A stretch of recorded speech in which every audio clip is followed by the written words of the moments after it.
Hello and welcome to our second Boomer profile and our first audio version. I'm very pleased to introduce a lady who has led a rich and interesting life, full of achievement. I'm looking forward to hearing a little bit about her life. Anne Masters, welcome. Thank you very much, Cameron. It's a pleasure to be here.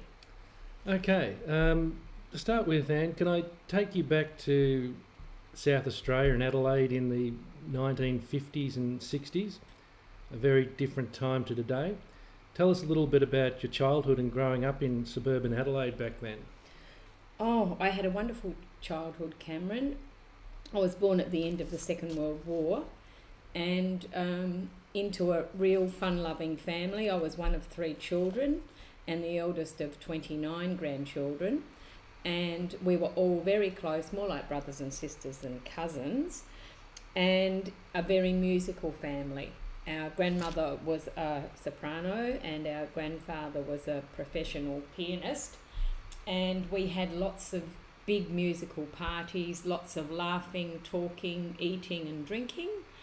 And as children, our opinions or anything we did was always valued and encouraged, and I think instilled confidence into all of us. Well, that's quite progressive for those days, isn't it? It was, and they all believed in education and equal education for males and females. Okay, and education's been a theme throughout your life, hasn't it? It has. Both as a student and an educator. Yes, I think I had a natural thirst and quest for knowledge. I think I got that from my dad. And he encouraged you to learn and study? He did. Well, I think it just when you grow up in a family full of curiosity and a quest for, like sponges for just loving life and being with people, I think it's children learn by example. Yeah. So I think it was just a natural. Dad was always giving us trivia questions and general knowledge questions, not as really a formal learning thing, but just as we loved doing it. But it was at the table. He used to tell us jokes. Our family didn't believe in children being seen and not heard in those days, as many other people did. Okay, and what about school? You enjoyed school? Is that something you... Actually, I don't know if I really enjoyed the school as such. I loved learning new things. I didn't really like the drudgery of work. School wasn't like it is nowadays, but I loved the social aspect of it and everything that brought with us. And I did, as I said, love to learn new things. And I was an extremely conscientious student in primary school. And of course, I used to always come ducks of the class and ducks of the school. Well, you obviously did well enough to move on and go to university. Yes. And you studied teaching at university? I studied teaching. I was very young when I started. When I graduated high school, I was only 16. Okay. And there was some debate as to whether I was too young to enter into the teaching course. I had intended doing law, actually. But and that was no problem. I could have done that, but I decided to do teaching because it was a shorter course and I liked children. And I had in the back of my head since I was 14, since I went on my first aeroplane trip with my father, that I'd like to be an air hostess. So I thought that, well, you had to be 21, and I had calculated that at 16, I could do my teaching course, do my 3 years. I had a teaching scholarship, so I had to teach for 3 years in order to pay the money. That's how it worked back in those days, isn't it? And so I was lucky to get all of that under my belt before I went flying. Okay, and so when did you have your first teaching role? Well, you must have been pretty young. I was only 18. Okay. 18 and a half. Right. And of course, I'd done extremely well at university and thought that, this was going to be a breeze. But of course, what happened in reality on the first day wasn't quite as... it was extremely successful, but it wasn't exactly the pushover that I thought it was going to be. Well, 18's young, isn't it? Yeah. And a lot of theory and some practice. Okay. doesn't replace No, not at all. experience. I suppose you were told where you were going to teach. Was there a lot of choice in what school you could go to? Or? Absolute, not at all. Not at all? You were expected as a graduate to go to the country. Yeah. And so, of course, you had put preferences in. Didn't mean to say that you were going to get anything like that preference, but I think because I was had the top distinctions, I think that perhaps I got preferential treatment, and I did get one of my first choices, and it happened to be Mount Barker, which was only about 25 miles from Adelaide. That's now become almost a suburb of Adelaide. So I was extremely lucky. Yeah. But that was classed as a country school then. Okay, and so you did 3 years, and I was an infant teacher, so I specialised in prep to grade 2. Okay, and after the 3 years, then you turned your attention to a bit of a career change. Well, it was actually in the middle of the 3rd year. I turned 21, so I immediately applied to TAA, which was Trans Australian Airlines, and had progressed through the 3 interviews, and I was accepted to start. But I asked them if I could defer it till the beginning of the next year so that I could finish out and get because in those days you didn't get all of your certificates and things this is in South Australia, until you completed that 3 years practical. So it was meant to be 4. So it was important to get through those 3 years. Very important. It should have been 4 really, but I was lucky to get it in 3 rather than 4. Okay. So you did your 3 years, and so you'd passed all the tests and the interviews for TAA, and so you then started flying. Came to Melbourne to do my basic training, and then we had choices of we put down our preferences where we'd like to go, but I got a Melbourne basing to begin with, right, and then progressed through. I went to Brisbane for a bit, then I went back to Adelaide. Well, that must have been exciting for a young lady. It was really good, but in Sydney, Melbourne, and Melbourne, you didn't do a lot of the outback flying, and I wanted to do that as well. So that's why I transferred back to Adelaide, and we used to do a lot of, we used to call it the milk run, up to Darwin and all of those places, which was, we used to go to an example on the milk run, that wasn't on a jet. We used to go Adelaide, Lee Creek, Alice Springs, Oodnadatta, Alice Springs, Tennant Creek, Catherine, Daly Waters, Darwin. Okay, so you were landing at all those. Yeah, there would have been some pretty basic airstrips back in those days. They were. What sort of planes were you? That was a Friendship. So it was a propeller. Yeah, a high wing aircraft. Yeah, okay. Only took about, I think it was 28 passengers. Okay. They were fairly new to the airline then too, and but we did used to go on the jets up to Darwin via Alice Springs. Okay. And then if we were lucky to get the 3-day milk run, on the day in between we went to Timor. Oh right, okay. So that was counted as a bonus. Okay. But I didn't have that long in Adelaide, and I was doing a promotion with TAA and Qantas in Maya for a week. And the Qantas staff asked me to apply to Qantas because they were having interviews in Adelaide the next week. Oh, I think it was the next week, or very soon. And they only did it once a year there. So that's... And of course, originally I had aspired to join Qantas, which not different to nowadays. It was a different airline. It was only overseas. Yeah, well, obviously that gave you the opportunity to fly internationally, didn't it? Exactly. So I was very happy with my job at TAA, and I was a bit worried about leaving and going to Qantas, because if I didn't get in, I'd have to start again. But anyway, I was accepted into Qantas and went off to Sydney to do my training there. And of course, we were all based in Sydney in those days. So I started my international flying out of there. And so you saw the world. I did. I did. And that's where you also met a dashing young man by the name of Robert Masters at Qantas, isn't it? No, I met him when I was a trainee with TAA. Oh, okay. In the very, very early days. And right. he had come from Qantas to TAA, and I went from TAA to Qantas. Oh, okay. And look, tell us a little bit about your family. You've got two beautiful daughters, Tess and Cara. I do, yes. Yeah. And two grandchildren. And they're both very successful in their own right, aren't they? They are. Cara's an assistant director in film and television. She's a freelance assistant director. And Tess she actually is an actor. Her degree is in theatre performance, in fine arts performance.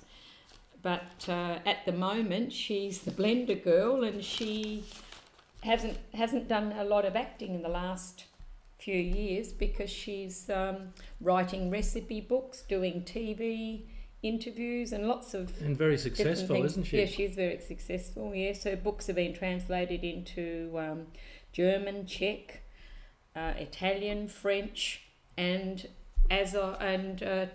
next week she's launching into China. One of her books has been translated into Chinese. Gee, okay. So I just found that out today. Oh, right. Well, that's good news. Onwards and upwards, isn't it, for Tess? So, look, so you were flying with Qantas, and just take us to the next stage. What happened after that? Well, of course, in the good old days then, we couldn't... you could only fly if you were single or until the age of 35, and you had to leave because we only had one female on a flight. The rest of the crew were all males. But so we had to leave when we got married. And so we got married. I reluctantly left because I loved it. And had to move back to Melbourne because that's where Robert was based. And first of all, I wasn't going to work. But of course, after you settle into all of these things, I went back teaching. And I'd never taught in Victoria before, and I taught for 3 years before I had 4 years before I had children. And then after that, I didn't work at all full time. I only did a bit of relieving when Robert was home to mind the children.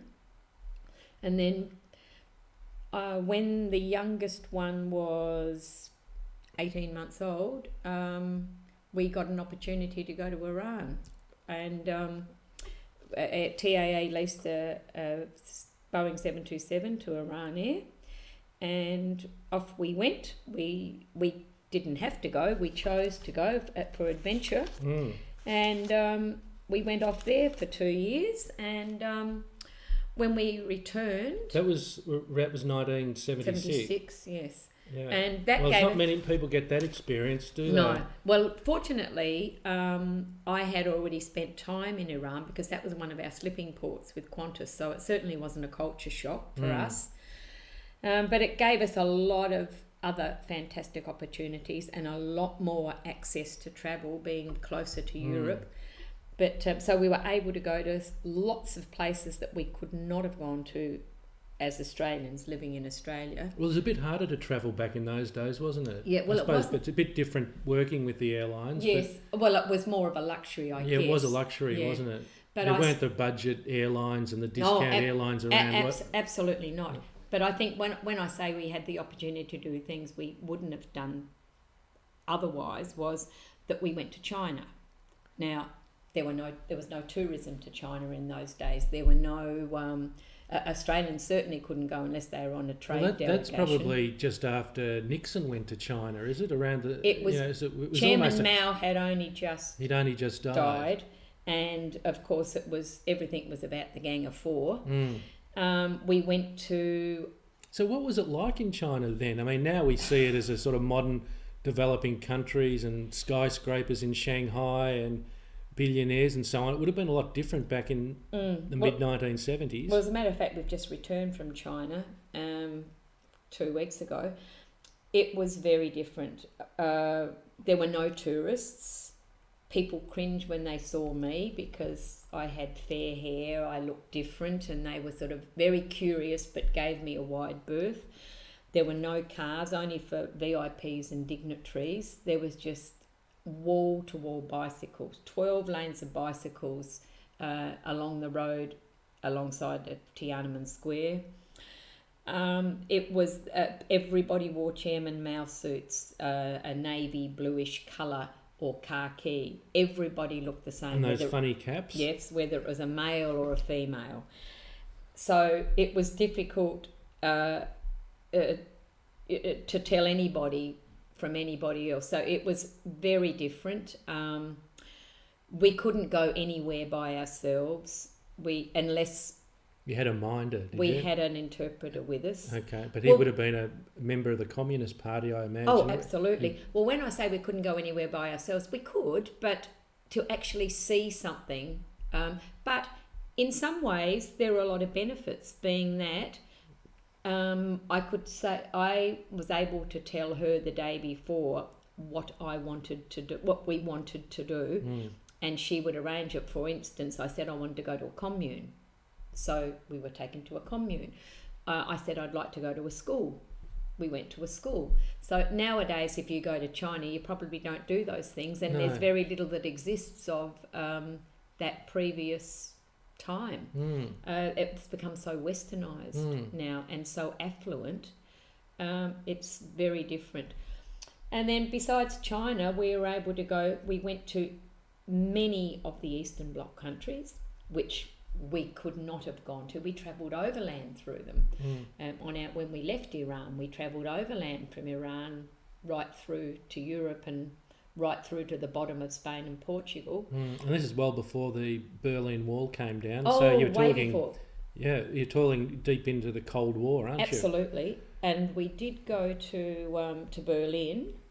And did go through checkpoint Charlie, and when we went with the aeroplane to be serviced to Frankfurt, we jumped on an aeroplane and went to Berlin, Robert and I, and we did go into East Berlin. And did you have your children with you, by the way? We did not take our children with us. We left the only time in our lives that we've ever left our children. We had a great family. That we'd mind theirs and they minded ours. Okay. When we were going to places like that, otherwise the children always came with us. And we also went to Russia as well. Now these were not the Eastern Bloc countries, but China and Russia, Iran Air used to fly to, so we could go with Iran Air. The other Eastern Bloc countries we went to when we were travelling overland when we left Iran en route home, but we spent 3 months actually getting to England from Tehran. So well, that's that is an adventure, isn't it? It's not really like a holiday these days. No. Tell me a little bit more about Iran. I'm fascinated about that. You lived there for a couple of years, and I think we're talking pre-Ayatollah. It was when the Shah was there. Yes. And if I'm not mistaken, it was probably a little bit more liberal in a lot of ways than it is now. It was. Well, the Shah had decreed that women didn't have to wear a chador. So, and of course, I'm such a tennis fanatic. I played tennis several times a week. The only restriction on that was I could not go to tennis wearing my tennis clothes, and we couldn't have bare arms. I could on the tennis court, but not to go out. Had to have sleeves to, just above, short sleeves. Okay, well that's not too much of a burden, is it? So really, I would say on average, probably 30 or 40 or 50%, I can't exactly say, women in Iran did not wear the chador. Okay. They more so in the provincial cities. We had the opportunity to travel to most of the bigger provincial cities in Iran while we were there, and but the locals couldn't drink alcohol. We could. They didn't have like the Matawain or we didn't have our houses raided or anything like that, but our phones were probably bugged, but there were lots of things were fascinating. There were no telephone books, So you didn't know anybody's number. You only found out by talking to other people or by accident. Was that a deliberate, or they just never got round to they printing just probably never got round to it. The water was safe to drink. Okay. We did have to disinfect all of our fruit and vegetables, including bananas and eggs, with something called Rocal, because they used to the produce was fertilised with human excreta. Oh, okay. So we had to. So we never ate lettuce for the whole time we were there, because you can't kill all the amoeba in lettuce. But you find out lots of these things, by they're only, I think, I can't remember, it was 50 or 150 Australian and New Zealand families living in Tehran at the time, and we knew pretty much all of them. 150 Australian families? No, and New Zealand. And New Zealand, okay. It might have been, yeah. Look, it wasn't even that many. That's probably that's a nice little expat community, isn't it? It is, and so we had a lot to do with our ambassador and the embassy. Okay. And when Melbourne Cup time, we used to have a great Melbourne Cup Eve thing at the ambassador's residence. They had a big ballroom underneath the house, so that was really good. As a matter of fact, in any place we've lived, the Australian Embassy or High Commission has always had a big do on Melbourne Cup Eve. Because Iran's not the only country that Robert's been posted to. I think you also spent some time in Singapore after Iran. We did. We came back from Iran and settled into life with a difficulty. It's always difficult to relocate because, there's a lot of things you miss about where you were. And also, when we came back, I went back and did some study and did another degree. Okay. Was that a teaching? It was, yes. And, I did lots of other things too. I did other jobs, but I'm not that I'm a rolling stone and want to roll into other things, but sometimes people see an opportunity and ask you, would you do this job? So I did have a time in starting off an advertising business with some people. Okay. And did you had no background in advertising? I had no background. It was more in the sales side of it, and I'd never sold anything in my life. Right. And of course, when you haven't got something tangible to sell, it's quite difficult. Yeah, you're selling the sizzle, not the steak, aren't you? Yes. Well, you don't know. You can't. How are you going to?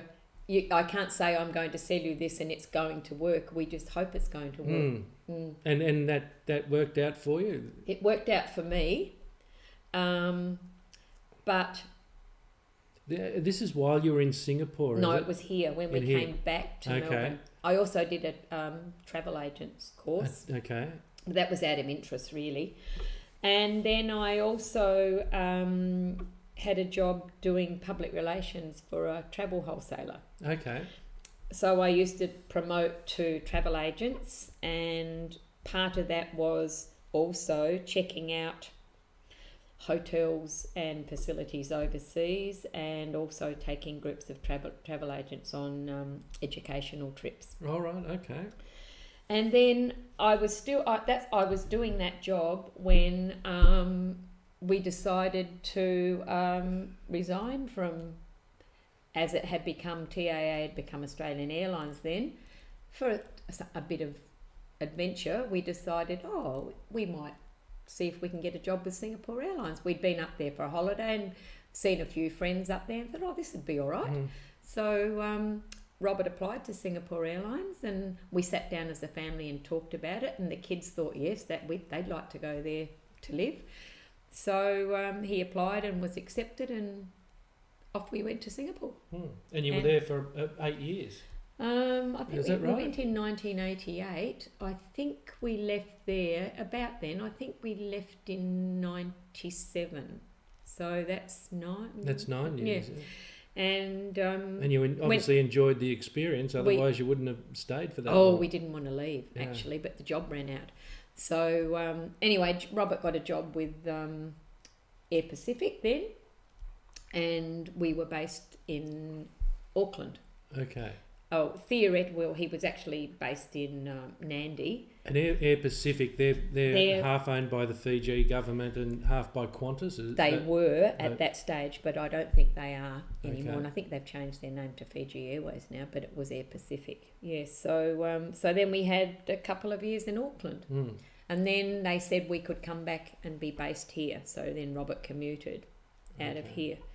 But while I was in Singapore, of course, I didn't work for the first 12 months, and because I liked to travel with Robert, and but then of course I fell into a job at the international school where the girls were going at the time, because I used to go and watch them play sport, and they found out that I had done special ed. No, that I'd done special education, so they needed somebody to help run the show there. So I reluctantly agreed.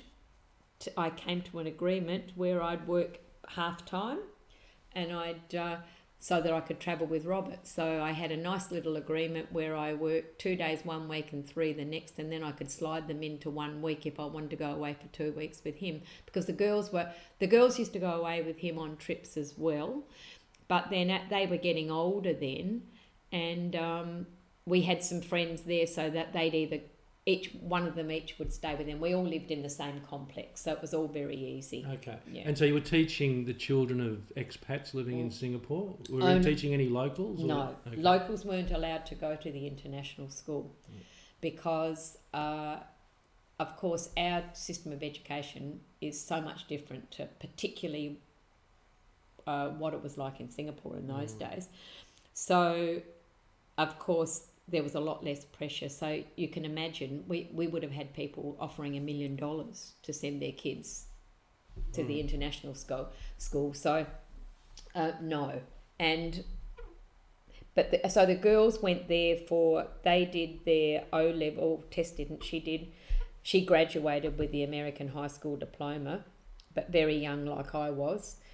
But Cara did do her GCSEs, which is the like our what used to be called O-levels in Britain. And then they both went on to United World College of Southeast Asia to do the International Baccalaureate, but they had to sit an entrance exam to do that, which it's, of course, they do that course here at a lot of private schools now. But and they both say that was the best thing that ever happened to them. But living in Singapore, they say, was the greatest experience. But of course, they'd always been well travelled anyway. They were lucky, but they did love their time in Singapore. So after Singapore, that you went, it was New Zealand, and then when did you come back to Australia? When did you? At the end of '99, and while I was in Singapore, I did another degree, but through an Australian university. Okay. That was a master's in special ed. And Robert was still working for Air Pacific. Robert was working for Air Pacific. And you got back into teaching in Australia. I did, again, not wanting to, but falling into it. Yeah, and you're still teaching, aren't you? You're doing part-time. I'm still teaching. I've never worked full-time. I worked in New Zealand too. I worked in the worst secondary school they've got in the country. Okay. That was very, very different, coming from a privileged international school to working there. It was a big challenge, but it stood me in very good stead for my job now. Yes. Now tell me a little bit about that, because you work at a school. We won't name the school, but it's challenging is probably the right description, and some of the kids come from underprivileged backgrounds, and they do. And it's a challenge just to get them through the day, isn't it? Let alone teach them. Absolutely. Well, I'm actually retired, but they asked me to go back, so I do work there 3 days a week when I'm not travelling, because I haven't taught a grade for many years. I'm actually the integration coordinator, welfare officer / and so I'm doing the same job that I was doing at that school when I came back. And it's a very strange demographic where we've got a lot of housing commission houses hidden behind other houses, so it's not obvious, but a lot of dysfunctional families, Mm.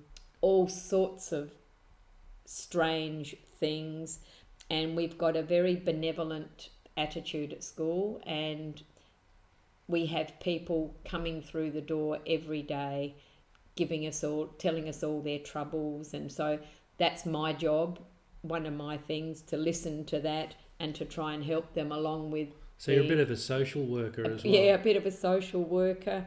And some of the initiatives that the schools develop, they're groundbreaking, aren't they? I know you have your own little market garden, or you have your vegetable garden, and you feed the children too at the start of the day. Is that? Well, we used to do that, but unfortunately, the people that needed it didn't take it up, or it petered out and that they didn't come. But what we do, I started a kitchen garden program. As a matter of fact, we were the third school to enter into the Stephanie Alexander program after the original, or third after the original. Stephanie Alexander, the restaurateur? Yes. Now, but we do it, but we've broken away from that because you can't make a school fit a prescription. You've got to make a prescription to fit your clientele. And it didn't exactly suit our clientele, but it's run along similar lines. But we've got a huge garden, but we started it because many of our kids weren't fed well, or they didn't have anything to eat, and we realised that kids can't learn if they haven't got a full stomach and they're not happy. So our garden surrounds the kitchen, and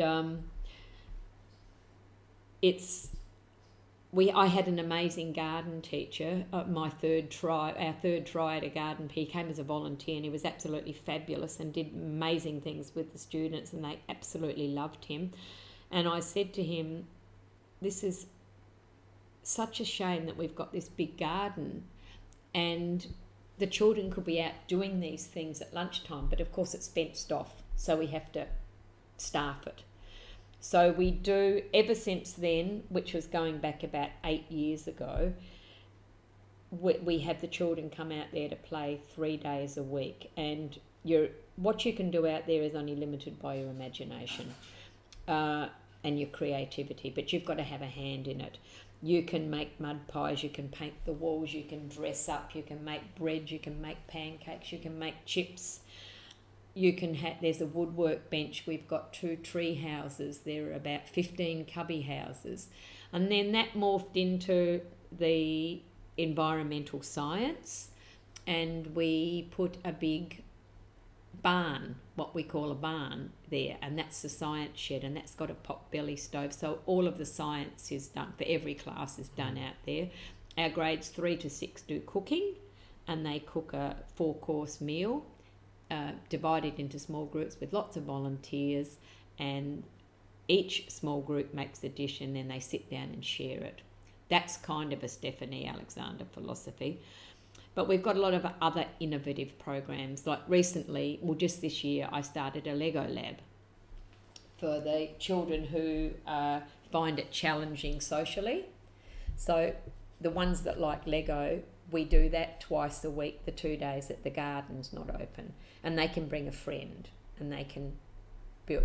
I was able to, I got $1,000 from the school, which doesn't buy much Lego, but I was able to get some second-hand stuff. $1,000 doesn't buy much Lego. Gee, it must be expensive. Not like the Lego set I had back as a kid. It's expensive. But they love it, and hopefully we'll be able to expand on that, and that's doing really well. Well, it must be, I mean, I'm sure you've seen some children who've come in with some very limited capacity because of their background, and you've seen them progress with what you're doing. Oh, absolutely. I mean, everything's not a success, but we get a lot of students coming to our school who haven't succeeded in another system. And we've got 25 integrated students funded by, they get funding because they're challenged either for severe behaviour disorder, autism spectrum disorder, severe speech and language disorder, intellectual disability, and so on and so forth. And we have 15 aides in the school, and I'm in charge of the aides. I do their training and upskilling and their supervision, their timetabling and supervising all of that. Okay. Look, I just want to conclude, if I can. I could go on for hours. I mean, it's all this is really interesting, but unfortunately we've got certain time constraints. But my next question is, what's next? What does the future hold for Anne Masters? You don't seem like the sort of person that's going to slow down. Well, probably more of the same. Every year I say it's going to be my last year at school. More travelling, more of my socialising that we like to do, more of the family. Well, you get away at least 3 or 4 times a year, don't you? You do a cruise or two. At least, yes. Yeah, you've got the cruise bug, haven't you? Well, this year I think we had 5 weeks away in America at Christmas. We've just been to China. We're going on a Murray River cruise in a couple of weeks, and then we're going to America in June, and then we're going on a cruise all throughout Southeast Asia in October, November. Okay. That's what I know about so far. But I like going to the opera and the ballet and the movies, socialising with our friends, and there's always something to do. So I hope to continue with along the same vein, as long as you're fit and you can do these things, I guess. And I'm sure you will. But I don't know how long I'll keep on working. I keep saying every year's my last. They can't do without you, obviously. Well, they can, but they don't think they can, but I know they can. There's always someone else who will come along and take your place and probably do it better. But I might do a bit of relieving. I'll probably stay as long as my boss is there. Probably nobody else would let me do the job the way I do it.